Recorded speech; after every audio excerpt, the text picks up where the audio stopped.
Hi there, welcome to writing class. In today's video we are going to discuss about an IELTS academic writing task 1, which is a pie chart. This Burlington textbook of academic volume 1. Okay, most of the samples doesn't have any answer, so I am going to discuss a pie chart which was there as a practice test in this booklet. So let's see how it can be answered. This was the question was given in this module. Okay, and it is about the 3 pie charts. As you can see, the 3 pie charts over here.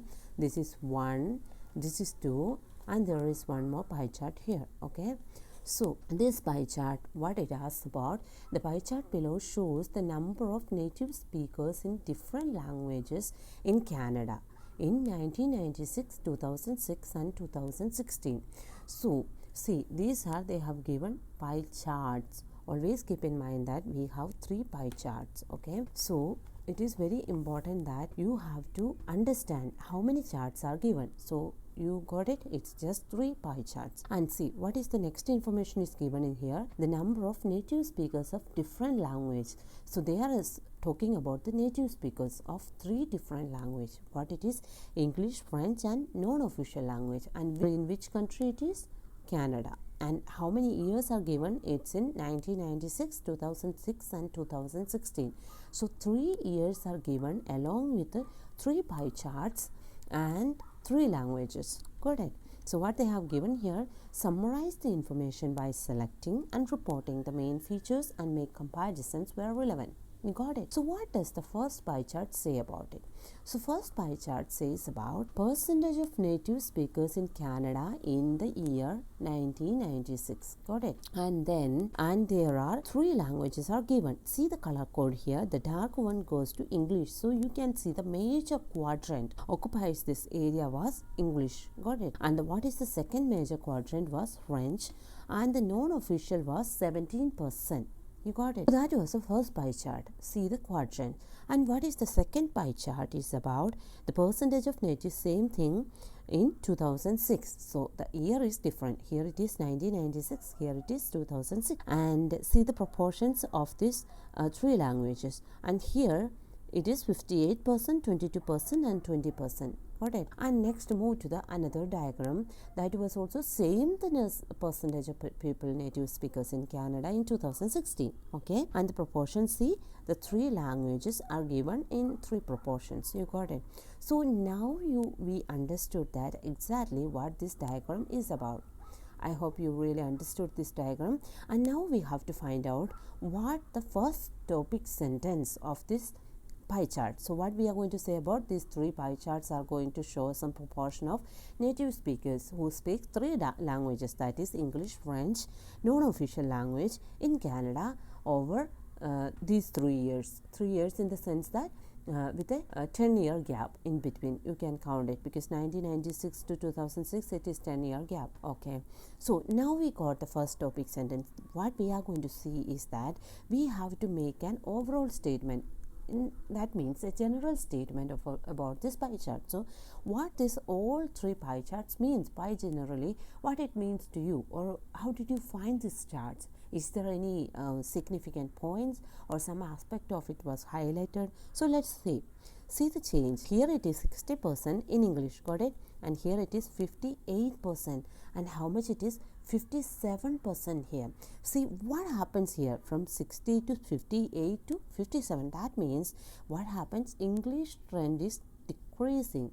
Got it? Over these 3 years.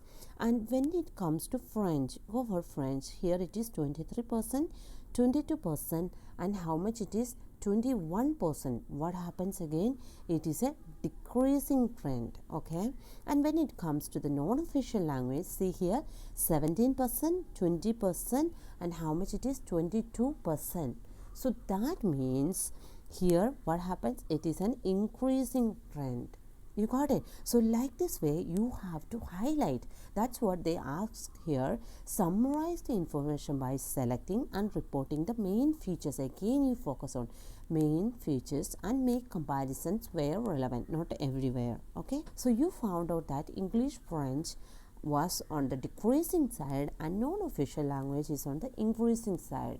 So now you got the this is one of the simplest pie charts. Okay, you can easily understand, but it is important to find out the trends. So now you got the trends as well, right? Let's move to the sample first. The given 3 pie charts. So whenever, how many, sometimes they give one table or one pie chart. Okay, it depends. Okay, so always mention that how much or how many types of charts, either charts or table, whatever is given, you have to write it here. Okay, so see here, it is, I have written 3 pie charts. You got it? So here 3 pie charts are given and depicts the proportion of Canadian people who speaks 3 dialects. So you can write any vocabulary. So instead of that language, I have used dialects, in the sense that because when we frequently use the word language always, so it creates some monotonous tone among the reader, right, or the examiner. So I just thought that I should change it, something different. So in 3 dialects. So I have exactly mentioned what these 3 dialects are. It is English, French and non-official language. You got it? English, French and non-official language. You can either write it here or you can just put a comma and you can add it here. Okay, over 2 decades. So when I was talking about these years, I just calculated that there were 10 years gap in between these years. So I just thought that I just make an overall decade, how much. Got it? So over 2 decades.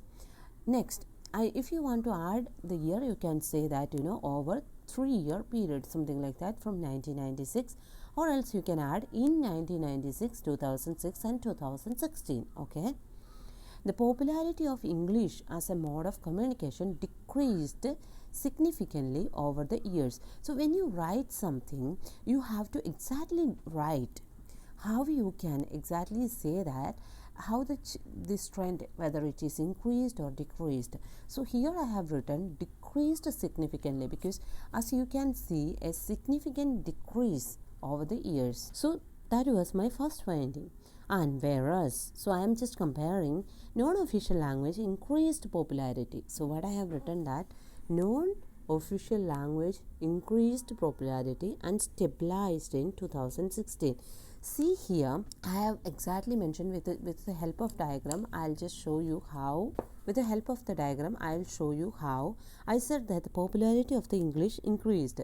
See here, it is 60, 58 and again 57. So this trend has increased. Got it? And when it comes to the non-official language, as I have compared, where you can see that here the proportion is increased from 17% to 20%.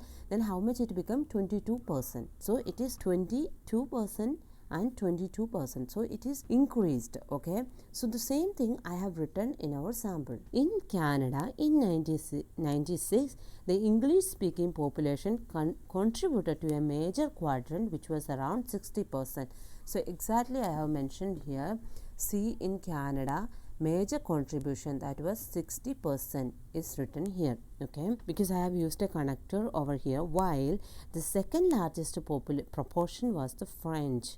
So here also the second largest was French, like 23%, and approximately 17% people used a non-official language for verbalization. You got it? So this is all about like how they spoke in Canada in 1990, how many languages they spoke, and how the frequency or how frequent the languages were in Canada in 1996. So that the thing I have mentioned over here. Hope you understood this aspect. So in 2006, there was an apparent decline in both English and French languages, which was around 58% for English and 22% for French. So when it comes to the second diagram, as you can see here, how in 2006, how it has changed, as you can see here, exactly it has how it is declined from 60% to 58% in English, and in French you can see from 23% to 22%. So that was the thing I have mentioned in 2006.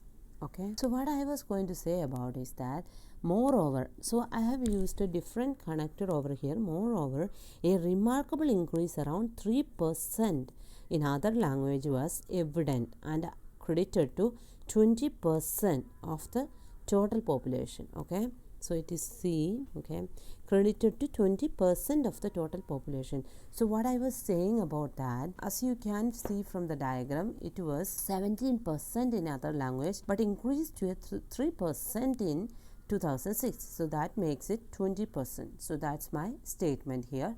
Exactly mentioned how the change occurred. So in Canada in 2016, so let's move to the 2016 data. What happened? A significant difference in English and French language use was evidence. Okay, significant change you can see here. Okay, and it was around 57%.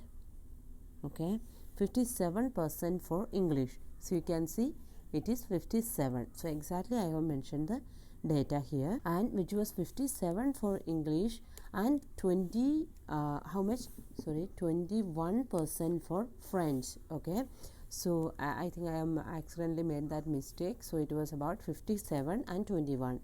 Besides, the percentage of people who spoke other languages depicted stability and hovered around 22%. So other languages in 2006 and 2016 remained 22%. So that's why I have mentioned it was stabilized. Okay, and hovered around. Hovered around means it was approximately around 22%. Okay, so finally I am going to make a conclusion. So you don't have to really make a conclusion in your task 1, but sometimes it happens like, when you don't make exactly 150 words, sometimes you have doubt that, whether I won't be able to count, right, during the exam, whether it is 150 words or not.